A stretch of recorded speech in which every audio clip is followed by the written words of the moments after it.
بسم اللہ الرحمن الرحیم۔ عزیز طلباء السلام علیکم، میں ہوں عاطف الیاس۔ ہمارے آج کے لیکچر کا موضوع آپ کی درسی کتاب میں شامل علامہ محمد اقبال کی دوسری غزل ہے۔ اس سے پہلے ہم پہلی غزل کا مطالعہ کر چکے ہیں، جس میں ہم نے اقبال کا تعارف اور غزل کے اشعار کا مطالعہ کیا تھا۔ آج دوسری غزل پڑھیں گے۔ ایک بات بتا دوں کہ پہلی غزل کی طرح دوسری غزل بھی اقبال کی کتاب بال جبریل سے لی گئی ہے، تو آج ہم اس غزل کے پہلے دو اشعار کا مطالعہ کریں گے۔ تو آئیے پہلے شعر سے شروع کرتے ہیں۔ نہ تخت و تاج میں نے لشکر و سپاہ میں ہے، جو بات مرد قلندر کی بارگاہ میں ہے۔ سب سے پہلے ہم مشکل الفاظ کے معنی اور ان کا مفہوم سمجھیں گے، مرکزی خیال دیکھیں گے کہ اس شعر کا کیا ہے، اور پھر اہم نکات میں ہم اس شعر کے مرکزی خیال کی وضاحت سمجھیں گے، اور اس کے بعد انشاءاللہ ہم جو اس شعر میں لکھے جانے والے حوالہ جات ہیں ان کا مطالعہ کریں گے۔ تو آئیے سب سے پہلے مشکل الفاظ کے معنی دیکھتے ہیں۔ نہ تخت و تاج میں، تخت اور تاج آپ جانتے ہیں کہ یہ دونوں لفظ اشارہ ہیں بادشاہت کی طرف، حکمرانی کی طرف، یعنی بادشاہ کا ایک تخت ہوتا ہے اور بادشاہ کا ایک تاج ہوتا ہے۔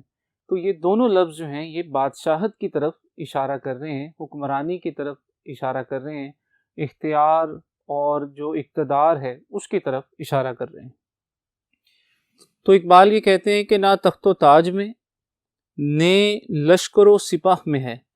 نے سے مراد نہ ہی ہے، یہاں شعری وزن کے لیے نا کو نے لکھا گیا ہے، تو نے لشکر و سپاہ میں، لشکر و سپاہ سے مراد فوج، لشکر، سپاہ، اور ہم جانتے ہیں کہ لشکر، سپاہ، فوج یہ سب جو ہیں طاقت کی طرف اشارہ ہے، کیونکہ فوج ہو، لشکر ہو، سپاہ ہو، یہ لوگوں کا ایک ایسا منظم گروہ ہوتا ہے جن کے پاس ہتھیار چلانے کی صلاحیت اور تربیت ہوتی ہے، جن کے پاس طاقت ہوتی ہے۔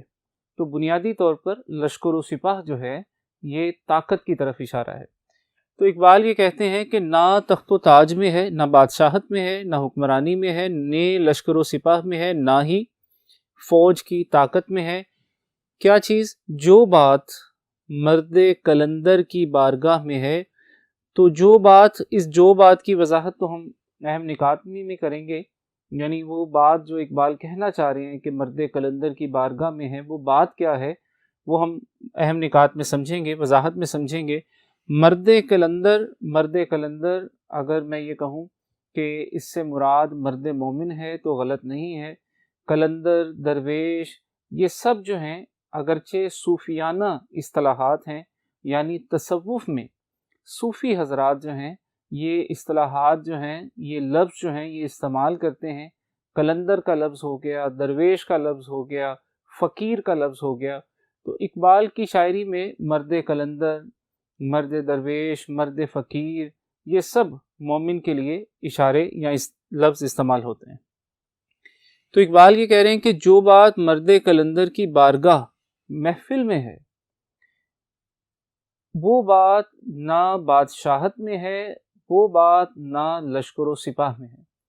تو اگر پورے شعر کو آسان لفظوں میں بیان کروں تو اقبال یہ سمجھانا چاہ رہے ہیں کہ ہمیں جو کچھ مرد قلندر کی بارگاہ سے حاصل ہو سکتا ہے، اس کی محفل سے حاصل ہو سکتا ہے، جو عنایت ہمیں ایک درویش کی محفل سے مل سکتی ہے، ایک مومن سے مل سکتی ہے، وہ ہمیں بادشاہوں کے درباروں سے یا لشکر و سپاہ کی طاقت سے حاصل نہیں ہو سکتی ہے۔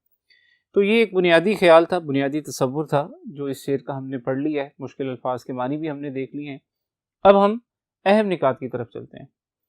تو اس میں جو اہم الفاظ ہیں اگر انہی کو ایک ایک کر کے سمجھ لیا جائے تو اس شعر کی وضاحت جو ہے وہ مکمل ہو جاتی ہے۔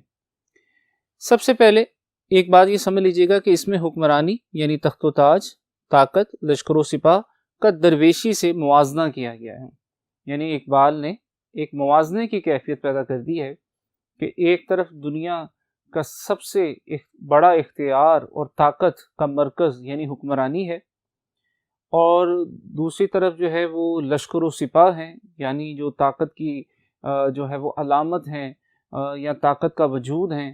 اقبال ان دونوں چیزوں کا، یعنی بادشاہت کا بھی اور طاقت کا بھی، اقبال ان دونوں چیزوں کا موازنہ کر رہا ہے درویشی سے، فقیری سے، ایمان سے۔ تو یہ جو موازنے کی کیفیت ہے، اس میں اقبال جو ہمیں بتانا چاہ رہے ہیں، وہ یہ بتانا چاہ رہے ہیں کہ جو درویشی ہے، جو قلندری ہے، جو فقر ہے، جو غنا ہے، جو بے نیازی ہے، جو ایمان ہے، یہ بہتر ہے، یہ اعلیٰ ہے، یہ اولیٰ ہے، یہ افضل ہے، اور جو بادشاہت ہے یا جو لشکر و سپاہ ہے یہ کمتر ہے۔ ہم نے پہلی غزل میں بھی اس سے ملتا جلتا ایک موازنہ جو ہے وہ ہم نے پڑھا تھا۔ اقبال نے کہا تھا کہ دارا و سکندر سے وہ مرد فقیر اولا، یعنی دارا اور سکندر جیسے بادشاہوں سے وہ مرد فقیر اولا ہے، بہتر ہے، افضل ہے، ہو جس کی فقیری میں بوئے اسد اللہی، کہ جس کی فقیری میں، جس کے کردار میں، جس کی خوبیوں میں حضرت علی رضی اللہ تعالیٰ عنہ کا رنگ موجود ہو، ان کی خوبیوں کی جھلک موجود ہو، وہ انسان جو ہے وہ دارا اور سکندر جیسے بادشاہوں سے افضل ہے، بہتر ہے۔ بالکل یہی موازنہ آج ہمارے اس شعر کا موضوع ہے۔ تو اس میں سب سے پہلے اقبال تخت و تاج کا لفظ جو ہے وہ لے کر آئے ہیں، اور تخت و تاج ہم یہ جان چکے ہیں کہ یہ بادشاہت کی طرف اشارہ ہے۔ تخت بادشاہ جہاں پر بیٹھتا ہے، تاج جو بادشاہ اپنے سر پر پہنتا ہے حکمرانی کی علامت کے طور پر۔ تو یہ بادشاہت ہے، یہ حکمرانی ہے، یہ دولت کا مرکز ہے۔ اس میں عہدے اور جو مناصب ہیں وہ انسان کو ملتے ہیں، یعنی بادشاہوں کے درباروں میں اگر دیکھا جائے تو بادشاہوں کے درباروں میں جو انسان کو جو کچھ مل سکتا ہے وہ مل سکتی ہے، دولت مل سکتی ہے، وہ انسان کو اختیار مل سکتا ہے، انسان کو طاقت مل سکتی ہے، انسان کو منصب اور عہدے مل سکتے ہیں۔ یعنی بادشاہوں کے درباروں سے جو انسان کو ملتا ہے وہ سب دنیا کا مال ہے، دنیا کی طاقت ہے، دنیا کی رونق ہے، اور یہ سب مال و دولت اور یہ سب جو چیزیں ہیں، یہ اختیار ہے، یہ طاقت ہے، یہ دولت ہے، یہ منصب ہے، یہ عہدے ہیں، یہ سب فنا ہونے والے ہیں۔ بے شک ہر شے فنا ہونے والی ہے سوائے تیرے رب کی ذات کے۔ تو بادشاہوں کے درباروں سے ایک انسان کو جو کچھ مل سکتا ہے وہ دنیا کا مال ہے، دنیا کی طاقت ہے، دنیا کا اختیار ہے، دنیا کے عہدے ہیں، منصب ہیں۔ پھر ہم یہ دیکھتے ہیں کہ بادشاہ جو ہے وہ لوگوں کو خزانے بھی عطا کرتے ہیں، یعنی یہ بھی بادشاہوں کے درباروں میں انعام و کرام کی جو بارشیں کی جاتی ہیں، خزانے جو ہیں لوگوں کو دیے جاتے ہیں، اور یہ بھی مال و دولت ہی میں شمار ہوتا ہے۔ پھر ایک اور اہم بات کہ بادشاہ جو ہوتے ہیں، حکمران جو ہوتے ہیں، یہ لوگوں کے جسموں پر حکومت کرتے ہیں، یعنی ان کا جو اختیار ہوتا ہے، ان کا جو بس چلتا ہے، ان کی جو حکومت ہوتی ہے وہ لوگوں کے جسموں پر ہوتی ہے۔ تو یہاں ہم نے کچھ بنیادی چیزیں دیکھی ہیں کہ جو بادشاہ کے دربار ہوتے ہیں، ایک تو وہ کس چیز کا مرکز ہوتے ہیں، وہاں سے انسان کو کیا حاصل ہو سکتا ہے، اور ایک ہم نے یہ دیکھا کہ بادشاہوں کا بس جو ہے، بادشاہوں کی حکمرانی جو ہوتی ہے وہ کس چیز پر ہوتی ہے۔ اب دوسرا جو لفظ اقبال نے استعمال کیا وہ ہے لشکر و سپاہ، یعنی فوج۔ فوج ہم جانتے ہیں طاقت اور اختیار کا مرکز ہوتی ہے، یعنی فوج ہو، لشکر ہو یا سپاہ ہو، یہ طاقت اور اختیار کا مرکز ہوتے ہیں۔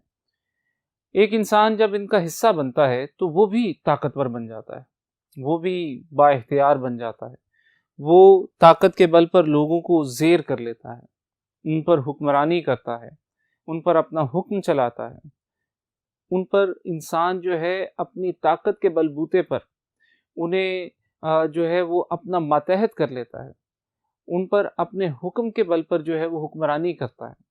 یعنی بادشاہت ہو یا لشکر و سپاہ ہو، فوج ہو، ان دونوں سے انسان کو جو ملتا ہے وہ دنیا کا مال و دولت ہے، دنیا کی طاقت ہے، دنیا کا اختیار ہے۔ اور سب سے اہم بات یہ ہے کہ ان دونوں سے انسان جو ہے وہ لوگوں کے جسموں پر حکومت کرتا ہے، لوگوں کو طاقت اور قانون کے بل پر انہیں زیر کرتا ہے، ان پر جو اپنی حکمرانی اور طاقت کا سکہ جماتا ہے وہ لوگوں کے جسموں پر ہوتا ہے، وہ اس کا اختیار جو ہے وہ لوگوں کے دلوں پر نہیں چلتا۔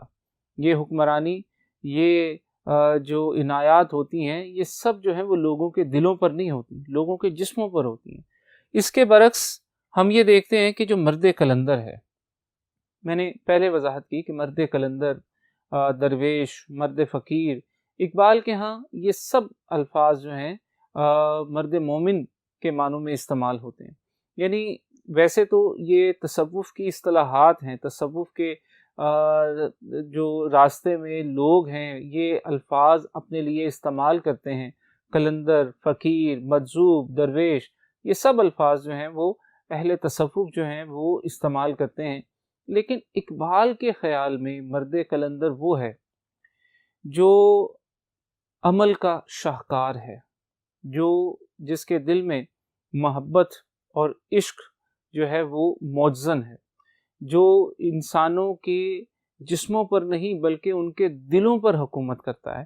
اسی لیے میں نے لکھا ہے کہ مرد قلندر درویش ہے، مرد مومن ہے، اللہ کے محبوب ہیں، اور یہ سب سے اہم بات یہ ہے کہ یہ لوگوں کے جسموں پر حکومت نہیں کرتے، ان کے دل جو ہوتے ہیں یہ اللہ کی انوار سے، اللہ کی عنایات سے روشن ہوتے ہیں، ایمان کے نور سے روشن ہوتے ہیں۔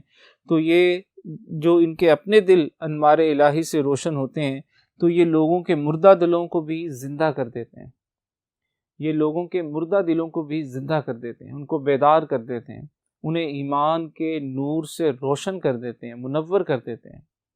یعنی آپ اگر غور کریں تو مرد قلندر کی بارگاہ میں انسان کو مال و دولت یا دنیاوی منصب، عہدے، حکمرانی، اختیار، طاقت نہیں ملتا، لیکن انسان کو جو چیز مل رہی ہے وہی سب سے زیادہ قیمتی ہے۔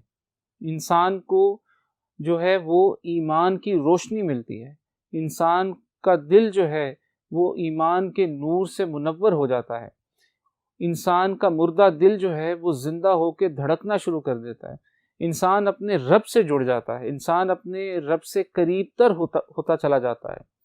یعنی اگر میں یہ کہوں کہ مرد مومن کی بارگاہ میں انسان جو ہے وہ دراصل جو ہے وہ اپنی حقیقت کو پا لیتا ہے، خود شناسی سے پھر وہ خدا شناسی کا سفر طے کرتا ہے۔ اور یہی بات ہم نے پہلی غزل کے پہلے شعر میں بھی پڑھی تھی کہ جب عشق سکھاتا ہے آداب خود آگاہی، کھلتے ہیں غلاموں پر اسرار شہنشاہی۔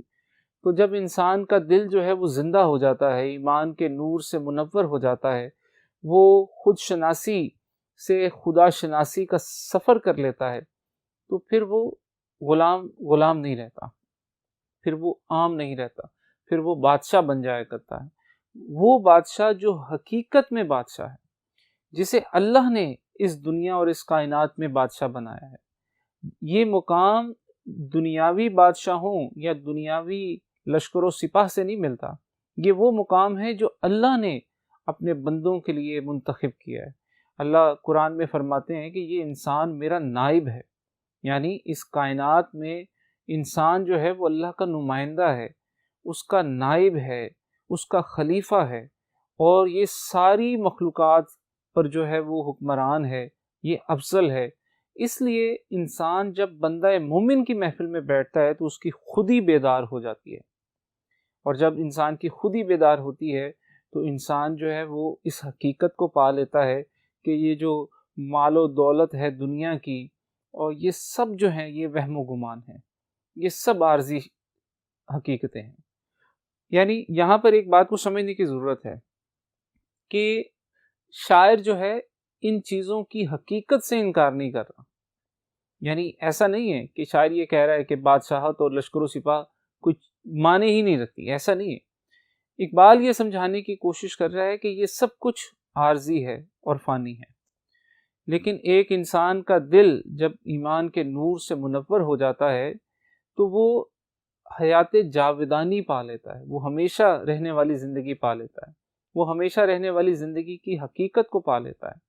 اور یہی سب سے زیادہ اس دنیا کے اندر اہم ترین چیز ہے کہ انسان اپنی اس حقیقت کو جان لے کہ وہ اپنے رب کی مخلوق ہے، وہ اس دنیا میں امتحان کے لیے بھیجا گیا ہے، یہاں اس کا رہنا عارضی ہے، یہ جو دنیا کا مال و دولت ہے یہ سب دھوکے کا سامان ہے، یہ سب عارضی ہے، یہ سب فانی ہے۔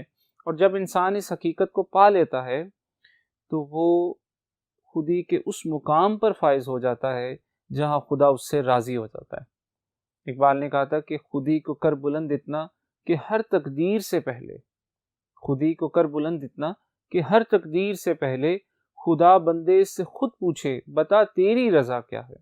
تو اللہ جب راضی ہو جائے تو پھر دنیا کی بادشاہت یا دنیا کی طاقت کیا کرنی ہے؟ اصل مقصد تو اس دنیا میں اللہ ہی کو راضی کرنا ہے۔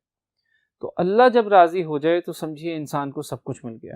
یہی بات اقبال سمجھانا چاہ رہے ہیں کہ مرد مومن کی بارگاہ میں، محفل میں، مرد کلندر کی محفل میں انسان کو جو کچھ مل سکتا ہے وہ دنیا کی بادشاہوں کے درباروں سے اور فوج کی طاقت سے حاصل نہیں ہو سکتا۔ تو اس لیے یہ جو لوگ ہیں یہ اللہ سے جوڑنے والے ہیں، ان میں ایک بے نیازی کی شان ہوتی ہے، یہ دنیا، عہدوں اور مراد سے منہ موڑنے والے ہوتے ہیں، ان کے اندر ایک بے نیازی کی شان پیدا ہو جاتی ہے، یہ خودی کو بیدار کرنے والے ہوتے ہیں، انسان کو حقیقت شناس بنانے والے ہوتے ہیں، انسان کو اپنی حقیقت آگاہ کرنے والے ہوتے ہیں۔ اس لیے اقبال یہ کہتے ہیں کہ مرد کلندر کی محفل جو ہے وہ بادشاہوں کے درباروں سے اور لشکر و سپاہ سے کہیں افضل ہے، کہیں بہتر ہے، اور یہیں سے انسان اپنی حقیقت کو پا سکتا ہے۔ تو یہ اس شعر کا خیال ہے، اس شعر کی وضاحت ہے۔ آئیے اس شعر کے لیے حوالہ جات دیکھ لیتے ہیں۔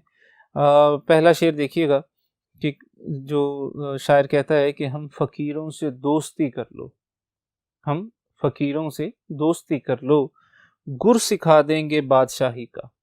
تو اگر تم ہم فقیروں سے دوستی کر لو گے تو تمہیں حقیقی بادشاہی کا گر سکھا دیں گے۔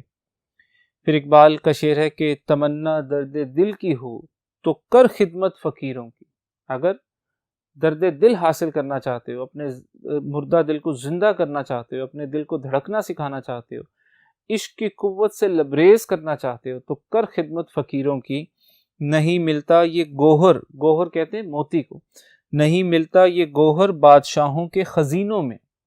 یہ گوہر، یہ جو درد دل کا گوہر ہے، یہ جو انسان کا دل دھڑکنا سیکھ لیتا ہے، حقیقت شناس بن جاتا ہے، یہ گوہر بادشاہوں کے خزینوں سے، خزانوں سے نہیں ملتا، یہ گوہر فقیروں سے ملتا ہے، مومن سے ملتا ہے۔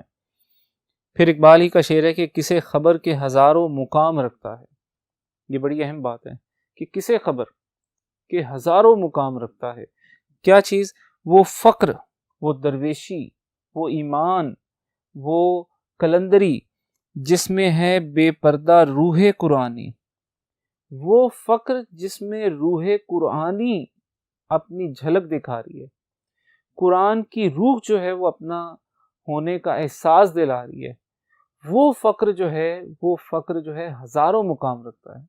ہم تو اسے ایک آنکھ سے دیکھتے ہیں، دنیا کی آنکھ سے دیکھتے ہیں، اس بصارت سے دیکھتے ہیں، لیکن وہ فقر جو ہے، وہ درویشی جو ہے، وہ کردار جو ہے، وہ ایمان جو ہے، وہ ہزاروں مقام رکھتا ہے۔ اور ظاہر سی بات ہے، آخر میں اتنا ہی کہوں گا کہ یہ وہ روحانی مقام ہیں، یہ روحانی بلندیاں ہیں جو اصل میں انسان کی اس زندگی کا مقصود ہیں۔ تو یہاں پر ہم پہلا شعر مکمل کرتے ہیں، آئیے اب دوسرے شعر کا مطالعہ کرتے ہیں۔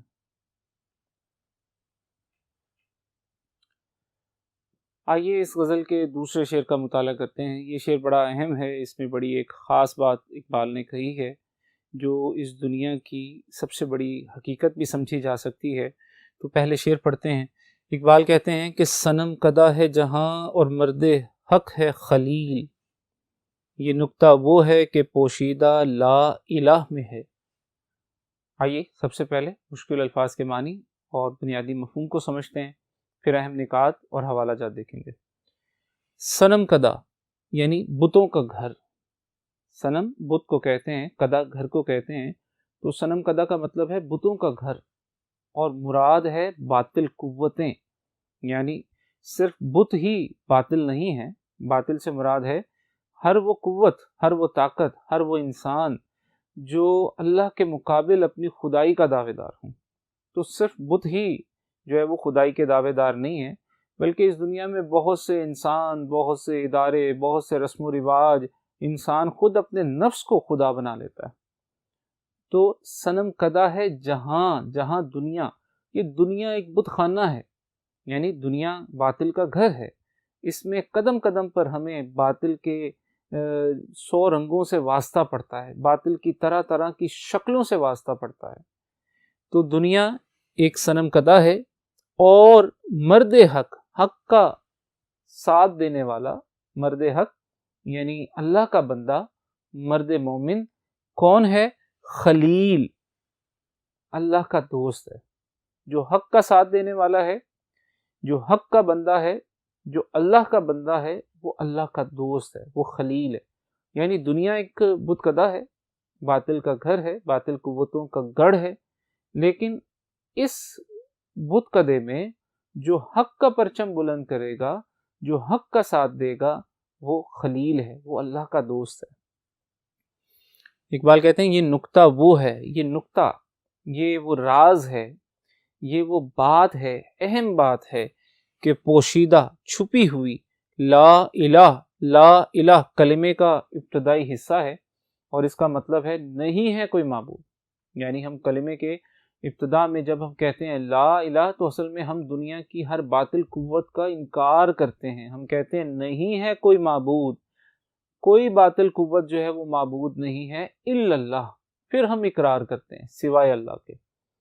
یعنی اللہ کی وحدانیت کے اقرار سے پہلے ہم دنیا کے ہر بت کا انکار کرتے ہیں، دنیا کی ہر باطل قوت کا انکار کرتے ہیں، کہ ہم کسی کو معبود نہیں مانتے، خواہ وہ ہمارا اپنا نفس ہو، خواہ وہ کوئی انسان ہو، خواہ کوئی رسم و رواج ہو، خواہ کوئی ادارہ ہو، خواہ کوئی بت ہو، ہم کسی کو خدا نہیں مانتے، ہم صرف اللہ کو خدا مانتے ہیں۔ لا الہ الا اللہ میں ہے، یہ وہ راز ہے جو چھپا ہوا ہے لا الہ کے اندر۔ یعنی لا الہ کے اندر، کلمے کے ابتدائی حصے میں یہی راز چھپا ہوا ہے کہ انسان اس بت کدے میں، اس صنم کدے میں، یہ دنیا جو باطل کا گھر ہے، گڑھ ہے، اس میں حق کا طرفدار ہو جائے، حق کا پرچم بلند کرنے والا بن جائے۔ آئیے اہم نکات دیکھتے ہیں۔ دنیا ایک صنم کدہ یعنی باطل کا گھر ہے۔ جیسا کہ میں نے وضاحت کی کہ باطل ہر وہ قوت ہے جو اللہ کے مقابلے پر اپنی خدائی کی دعوے دار ہو۔ یہ انسان کا نفس بھی ہو سکتا ہے، یہ انسان کا اپنا نفس بھی ہو سکتا ہے، یہ کوئی انسان بھی ہو سکتا ہے، یہ کوئی پرانے رسم و رواج بھی ہو سکتے ہیں، ہمارے آباء و اجداد بھی ہو سکتے ہیں، یہ پتھر اور لکڑی کے بنے ہوئے بت بھی ہو سکتے ہیں، یہ رسم و رواج بھی ہو سکتے ہیں کہ انسان ان کی اندھی پیروی میں بھی حق کو نظر انداز کر دیتا ہے، یہ کچھ بھی ہو سکتا ہے۔ اس لیے میں نے لکھا ہے کہ باطل کے 100 رنگ اور شکلیں ہیں، باطل 100 رنگ جو ہے وہ بنا لیتا ہے۔ ہر دور کا باطل ایک مختلف ہو سکتا ہے۔ یعنی آج سے اگر آپ 1000 سال پیچھے چلے جائیں تو اس دور کا سب سے بڑا باطل جو تھا وہ بت پرستی تھی، یا نفس پرستی تھی، یا آباء و اجداد پرستی تھی۔ لیکن ہر دور میں جیسے جیسے دور بدلتا چلا جاتا ہے، ہر دور کے جو باطل قوتیں ہیں، ہر دور کی جو باطل کی شکلیں ہیں، وہ بدلتی چلی جاتی ہیں۔ اگر میں آج کے حوالے سے کہوں تو آج جو دنیا کا سب سے بڑا باطل ہے وہ مادیت پرستی ہے، مال و دولت کی محبت ہے، دنیا کی محبت ہے۔ یہ ہے وہ آج کے دور کا سب سے بڑا بت، سب سے بڑا باطل۔ اگرچہ اقبال نے وطنیت کو بھی ایک بت کہا ہے، ٹھیک ہے۔ اقبال تو اس دور میں جب وطنیت پرستی اتنی پھیل چکی تھی کہ اور مسلمان تقسیم ہو چکے تھے، مختلف وطنوں میں بڑھ چکے تھے، اقبال اس دور میں کہتے ہیں کہ ان تازہ خداؤں میں بڑا سب سے وطن ہے۔ تو اقبال نے اپنے دور میں جس بت کی، جس باطل کی نشاندہی کی، وہ وطن پرستی تھی۔ اقبال نے کہا کہ ان تازہ خداؤں میں بڑا سب سے وطن ہے، جو پیرہن اس کا ہے وہ مذہب کا کفن ہے۔ یعنی جو اس بت کو جو ہے وہ اپنا لے گا، جو اس بت کے آگے سر جھکا لے گا، وہ مذہب کو کفن میں لپیٹ دے گا۔ تو آج کے دور کے حوالے سے اگر میں کہوں تو آج کے دور میں جو باطل ہے وہ مادیت پرستی کے روپ میں ہے۔ شیطان نے، ابلیس نے ہر زمانے میں باطل کے 100 رنگ بنائے ہیں، 100 شکلیں بنائی ہیں۔ تو آج انسانوں کو، آج دنیا کے لوگوں کو، ہم مسلمانوں کو جس سب سے بڑے باطل کا سامنا ہے وہ مادیت پرستی ہے۔ ہم مال و دولت اور دنیا کی محبت میں اس قدر اندھے ہو چکے ہیں کہ ہمیں نہ اپنے ہم مذہب لوگ نظر آتے ہیں، نہ اپنا دین نظر آتا ہے، نہ اپنی آخرت دکھائی دیتی ہے۔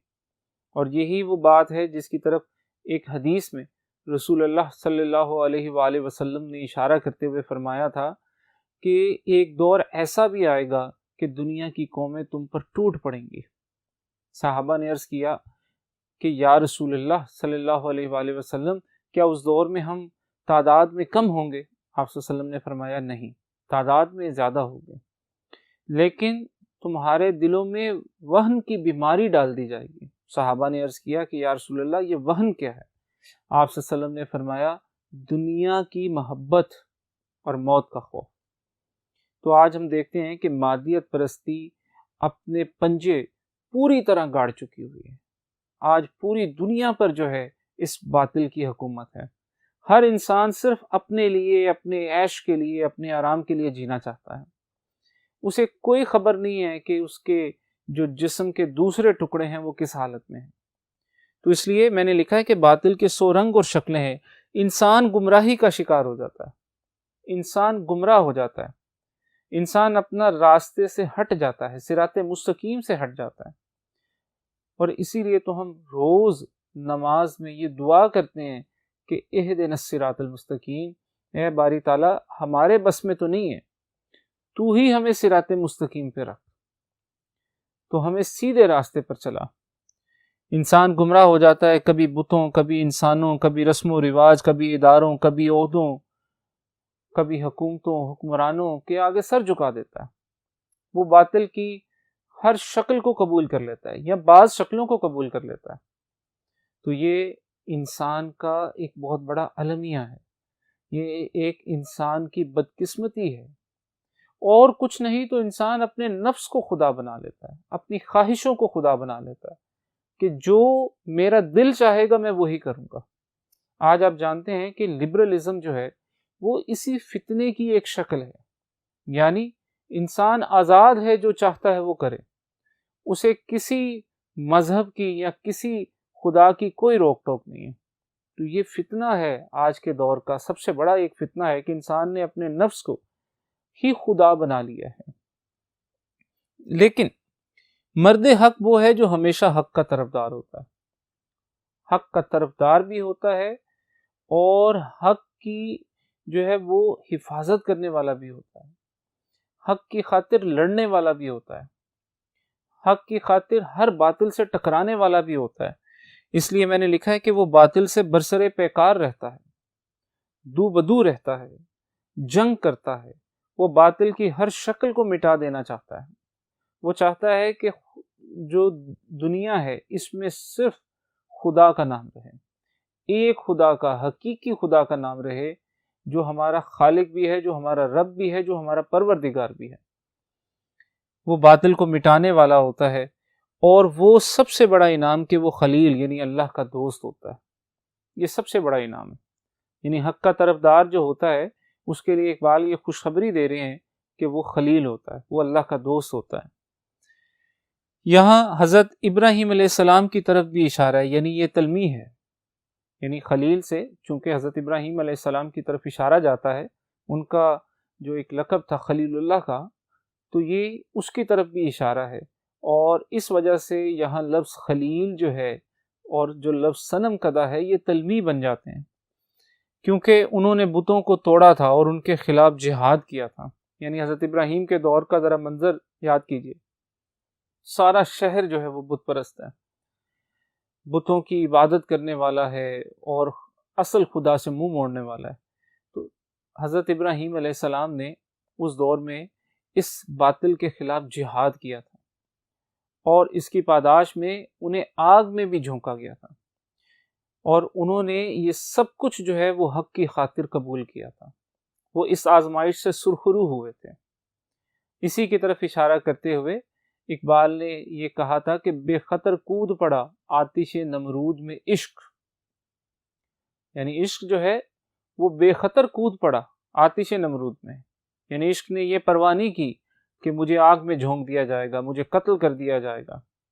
یہ عشق ہی وہ طاقت ہے جو انسان کو باطل سے برسر پیکار ہونے کی قوت دیتا ہے۔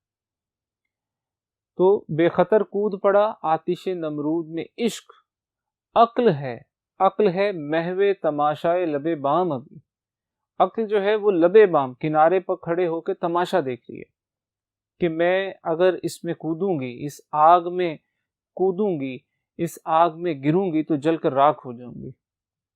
لیکن جو مرد حق ہوتا ہے وہ کبھی اس کی پرواہ نہیں کرتا، اپنے انجام کی پرواہ نہیں کرتا، وہ اپنے عشق کی قوت پر باطل سے ٹکرا جاتا ہے۔ یہی لا الہ الا اللہ کا مقصود ہے، یعنی لا الہ کا مطلب ہی یہ ہے کہ انسان ہر باطل کا انکار کر دے۔ اور ایک بات یاد رکھیے گا جو میں نے کہا تھا کہ بڑی اہم بات ہے، کہ اس شعر میں حق اور باطل کی ازلی کشمکش کی طرف اشارہ ہے، یعنی یہ جب سے دنیا وجود میں آئی ہے حق اور باطل کے درمیان یہ کشمکش جاری ہے، اور اصل بات یہ ہے کہ اس کشمکش میں، اس جنگ میں حق کا ساتھ دینے والے قرآن کے مطابق حزب اللہ ہیں، اللہ کا گروہ ہیں، اور باطل کے طرفدار جو ہیں وہ حزب الشیاطین ہیں۔ تو اصل بات کیا ہے اس شعر میں کہ شاعر ہمیں یہ ترغیب دے رہا ہے کہ حق کے طرفدار بن جاؤ، حزب اللہ جو ہے نا وہ بن جاؤ، اور اگر ہم یہ اس میں شامل ہو جائیں گے، اگر ہم جو ہیں وہ حق کے طرفدار بن جائیں گے، حق کا ساتھ دینے والے بن جائیں گے، تو ہم اللہ کے دوست بن جائیں گے، اللہ ہمیں اپنا دوست سمجھے گا، اور کہیں ایسا نہ ہو کہ ہم گمراہی میں حزب الشیاطین کے طرفدار بن جائیں، ہم باطل کو مضبوط کرنے والے بن جائیں۔ تو جیسا کہ میں نے بتایا کہ یہ جو کشمکش ہے یہ ازلی ہے، یہ قیامت تک یہ کشمکش ایسے ہی چلے گی، یہ اس دنیا کا مقدر ہے کہ حق اور باطل ہمیشہ برسر پیکار رہیں گے۔ اب ہم انسانوں کا یہ امتحان ہے کہ ہم حق کے طرفدار بنتے ہیں یا باطل کے طرفدار بنتے ہیں، ہم حزب اللہ میں شامل ہوتے ہیں یا حزب الشیاطین میں شامل ہوتے ہیں۔ یہ اصل میں ہم انسانوں کا امتحان ہے۔ تو یہ یہاں پر ہم اپنے شعر کی تشریح مکمل کرتے ہیں۔ اس کے بعد حوالہ جات دیکھتے ہیں، اقبال نے اسی بات کو مختلف اشعار میں کس طرح بیان کیا ہے کہ یہ دور اپنے براہیم کی تلاش میں ہے۔ ایک تو یہ کہ یہاں پر لفظ پورا ابراہیم نہیں ہے، براہیم ہے۔ آج کا دور بھی اقبال کہتے ہیں کہ اپنے براہیم کی تلاش میں ہے۔ کیوں؟